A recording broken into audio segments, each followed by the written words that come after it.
আসসালামু আলাইকুম। আমরা এখন চলে এসেছি ৩ নাম্বার চায়নাবাদে। আর ৩ নাম্বার চায়নাবাদে এত সুন্দর করে এইভাবে যে মটর গাছগুলো লাগিয়েছে তারা, অনেক সুন্দর, দেখতেই ভালো লাগে। দেখেন, আপনারা এদিকে আসেন, আপনাদেরকে দেখাই, দেখেন কত সুন্দর। আর এই যে মটর কাড়াইগুলো, এই যে আপনাদের দেখাই, দাঁড়ান, ওয়েট করে একটু ভিতরে আসেন।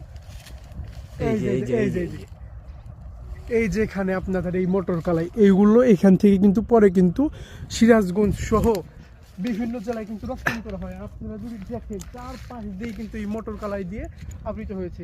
আর এই দিকে যদি লক্ষ্য করেন তাহলে দেখতে পারবেন এই ধানগুলো এখানে রোপণ করা হচ্ছে। এতটা সুন্দর যে আমাদের এই চায়নাবাদে করেছে, আমরা জানতামই না। হুট করে চলে এসেছি আর দেখতে পাচ্ছি এইরকম আবহাওয়া।